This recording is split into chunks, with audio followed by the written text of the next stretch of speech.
Class 7-এর আমার সকল ছাত্রছাত্রীরা, আজকের ক্লাসে তোমাদের সকলকে স্বাগত জানাই। আজকে আমরা চ্যাপ্টার 7 বর্জ্য ও মানব স্বাস্থ্যের ঝুঁকি, West and human health risks, এটা নিয়ে আজকে আলোচনা করব। বিভিন্ন উৎস থেকে নির্গত বর্জ্যের মধ্যে থাকা জীবাণু পানীয় জল বা খাদ্যের মধ্যে মিশে যায় এবং এই জীবাণু সংক্রামিত খাদ্য মানুষ যদি গ্রহণ করে, খাদ্য বা পানীয় দুটোই হতে পারে, এটা যদি গ্রহণ করে তাহলে মানুষের বিভিন্ন প্রকার সংক্রামিত ব্যাধি দেখতে পাওয়া যায়। মানব সভ্যতার অগ্রগতির সঙ্গে সঙ্গে কিন্তু বর্জ্য পদার্থের পরিমাণও কিন্তু দিন দিন বৃদ্ধি পাচ্ছে। যেমন দেখো না, প্রতিদিনই কলকারখানা, যানবাহন, হাসপাতাল, এমনকি আমাদের বাড়িঘর থেকেও কত বর্জ্য প্রতিদিন নির্গত হচ্ছে। এর মধ্যে কতগুলো বর্জ্য পদার্থ আবার মানব শরীরের উপর খুব খারাপ প্রভাব ফেলে। মল মূত্রের মধ্যে থাকা জীবাণুরা পানীয় জল বা খাদ্যের মধ্যে মিশে গেলে এবং মানবদেহে প্রবেশ করলে বিভিন্ন প্রকার রোগের সৃষ্টি হয়। এই রোগগুলো কি কি, চলো এবার আমরা জেনে নিই।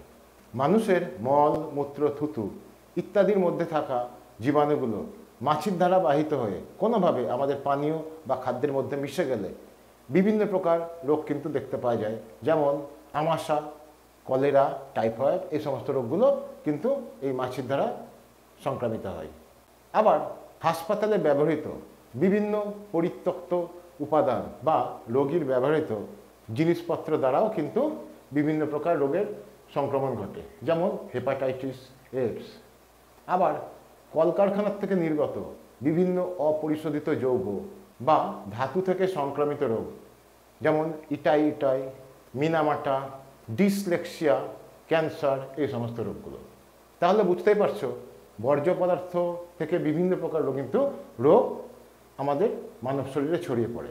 সুতরাং আমাদেরকে কিন্তু এগুলোর থেকে সাবধানে থাকতে হবে, সবসময় ঢাকা দেওয়া খাবার খেতে হবে, ফোটানো জল খেতে হবে এবং পরিষ্কার পরিচ্ছন্ন থাকতে হবে। তোমার গ্রামে বা শহরে এমন ব্যক্তির সঙ্গে কি পরিচয় রয়েছে যারা এই ধরনের কোনো রোগে ভুগছে? যদি নাও থাকে তাহলে জেনে নাও কোন কোন পেশার থেকে কি ধরনের রোগ হতে পারে। যারা অ্যাসবেস্টস কারখানায় কাজ করেন তাদের অ্যাসবেস্টস থেকে যে রোগটা হতে পারে, ফুসফুসের রোগ হতে পারে, সে কিন্তু একটা খুব খারাপই রোগ হয়। এক্ষেত্রে ডাক্তারের পরামর্শ অবশ্যই নেওয়া দরকার।